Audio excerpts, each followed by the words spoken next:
ఉండేది. ఏది 1/6/2014 అప్పుడు అనమాట.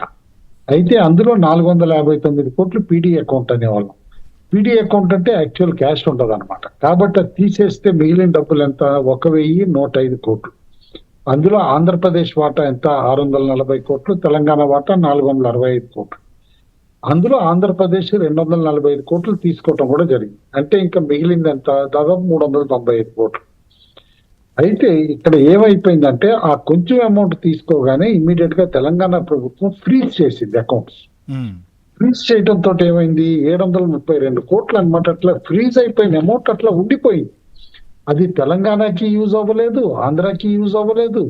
అది అన్ఫ్రీజ్ చేస్తే ఆంధ్రాకి 395 కోట్లు వస్తుంది, తెలంగాణకి 465 కోట్లు వస్తుంది. రెండు రాష్ట్రాలు ఫైనాన్షియల్లీ ఎంత స్ట్రెస్డ్ గా ఉన్నాయో మనకు తెలుసు. కాబట్టి క్లియర్ గా ఈజీగా రిజాల్వ్ అయ్యే ఇష్యూ ఇలాంటివి అనమాట అన్ఫ్రీజ్ చేస్తే. కాబట్టి కొన్ని సాల్వబుల్ ఇష్యూస్ ఏవైతే ఉన్నాయో అలాంటివన్నీ చెన్నై కూడా ఇమ్మీడియట్ గా ఒఫీషియల్స్ అనమాట డిస్కస్ చేసి రిజాల్వ్ చేసుకోవాలని చెప్పేసి కూడా ముందు నుంచి అనుకున్నాం. అయితే అసలు ఇంపార్టెంట్ గా మేజర్ ఆస్తులు వాల్యుయేషన్స్ కట్టేటప్పుడు వీటిలో మనకు వచ్చేది 2 టైప్ ఆఫ్ ప్రాబ్లమ్స్. షెడ్యూల్ 9 లో ప్రాబ్లమ్, షెడ్యూల్ 10 లో ఒక ప్రాబ్లం.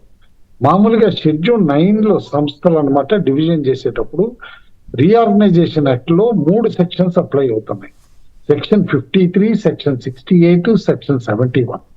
అయితే ఈ మూడింటి ద్వారా అనమాట ఇంటర్ప్రిటేషన్ మనం చేస్తే కనుక పాపులేషన్ వారీగా డివైడ్ చేయాలి అని చెప్పేసి అని హెడ్ క్వార్టర్స్ ఏమో లొకేషన్ బేసిస్డ్ గా ఉన్నప్పుడు అనమాట పూర్తిగా ఆపరేషన్స్ అదే స్టేట్ లో ఉంటే ఆ స్టేట్ కి ఇచ్చేయాలి.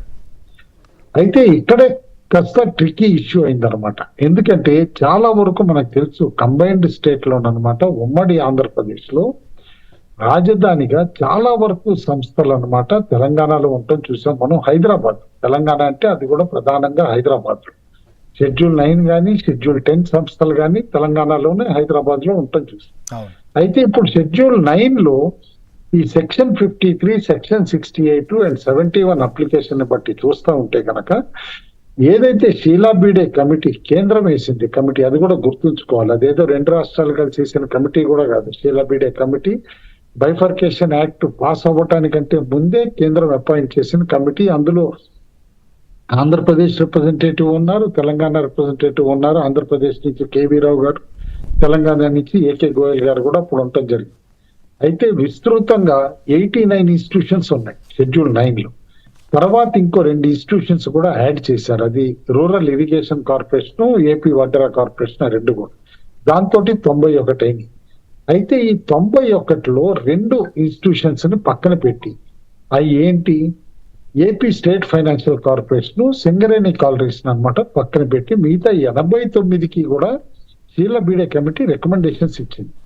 ఆ 89 కమిటీకి షెడ్యూల్ 9 సంస్థలకి రికమెండేషన్ ఇచ్చినప్పుడు చాలా ఈక్విటబుల్ గానే వాళ్ళు డివైడ్ చేశారని చెప్పేసి అనుకోవాలి. అక్కడ తెలంగాణకి ఎక్కువ బెనిఫిట్ కూడా ఇచ్చారు వాళ్ళు లొకేషన్ ని బట్టి చూస్తూ ఉంటే షీలా బీడే కమిటీకి. ఎందుకంటే ఓవరాల్ ఆంధ్రప్రదేశ్ క్లెయిమ్ చేసిన ఆస్తులు కానీ తెలంగాణ క్లెయిమ్ చేసిన ఆస్తులను బట్టి ఏ విధంగా ప్రపోర్షన్ గా డివైడ్ అయిందంటే ఆంధ్రప్రదేశ్ కి 30% ఇచ్చింది ఆవిడ, తెలంగాణకి 70% ఇచ్చింది. అయితే ఇక్కడ కంపెనీల వారీగా చూస్తే 53 సంస్థల్లో 2 రాష్ట్రాలు కూడా అన్నమాట ఆబ్జెక్షన్ పెట్టకుండా ఒప్పుకున్న సంస్థలు. 15 సంస్థలు వచ్చేసేపాటికి తెలంగాణకి యాక్సెప్టబుల్, ఆంధ్రప్రదేశ్ కి యాక్సెప్టబుల్ కాదు. ఇంకో 21 సంస్థలు వచ్చేసేపాటికి అనమాట తెలంగాణకి యాక్సెప్టబుల్ కాదు. అంటే ఏంటి? ఈ 36 తీసేస్తే తెలంగాణ ఆంధ్ర మధ్య డిఫరెన్సెస్ ఉన్నాయి తీస్తే 53 ఇమీడియట్ గా రిజాల్వ్ అయిపోతాయి. కానీ ఆ 53 రిజాల్వ్ అయ్యే దాని వాల్యూ ఎంతండి? కేవలం 187 కోట్లు.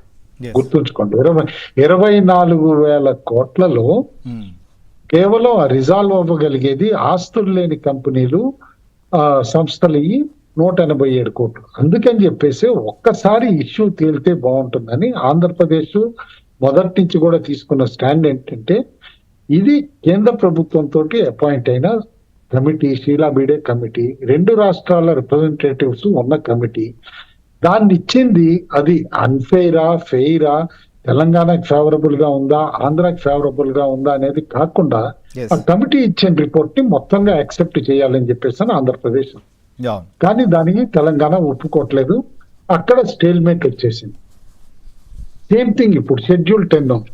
షెడ్యూల్ 10 లో ప్రాబ్లం కూడా ఒకటి ఎక్కడొచ్చిందంటేనండి, చాలా వరకు universities and even training academies like AP police academy అవనండి, ఏపీ ఫారెస్ట్ అకాడమీ అవనండి, ఇలాంటి అన్ని సంస్థలు కూడా అది ఉమ్మడి ఆంధ్రప్రదేశ్ లో అందరు ప్రజలు కట్టిన డబ్బులతో డెవలప్ చేసిన ట్రైనింగ్ అకాడమీలే. కాబట్టి వాటిల్లో మళ్ళా ఆస్తులు పంపకానికి వచ్చేసేపాటికి లిటరల్లీ దాదాపు 39,000 కోట్లు, 39,191 కోట్లు వాటి విలువ. అయితే ఇక్కడ తెలంగాణ అంటం ఏంటంటే, సంస్థలు ఏవైతే హైదరాబాద్ లోనూ ఇక్కడ చుట్టుపక్కల ఎక్కడైతే ఉన్నాయో ఇవన్నీ మాకు చెందుతాయి, మిగతాయే మాత్రం మీకు వస్తాయి అంటారు. అయితే ఇక్కడ మనం విడమర్చి చూద్దాం. 142 సంస్థలు ఉన్నాయండి షెడ్యూల్ 10 లో. 98 తెలంగాణలోనే ఉన్నాయి. ఆ 98లో కూడా ప్రధానంగా అన్ని కూడా హైదరాబాద్ చుట్టుపక్కల ఉన్నాయి, రాజధాని కాబట్టి. అప్పుడు ఉమ్మడి ఆంధ్రప్రదేశ్ లో ఉన్నాయి ఎన్ని? కేవలం 14. అండ్ 2 రాష్ట్రాల్లో ఆపరేషన్స్ ఉన్న అకాడమీ అంటే అది ఏపీలోనూ పనిచేస్తా, తెలంగాణలోనూ పనిచేస్తున్నాయి, కేవలం 19. ఒక 11 సంస్థలకైతే ఏ అసెట్స్ లేవు, ఏ ఆస్తులు కూడా లేవు. కాబట్టి ఇక్కడ కాస్త గివ్ అండ్ టేక్ ఉండి గనక సామరస్యంగా పరిష్కరించుకోవడానికి పాసిబిలిటీ ఉంటే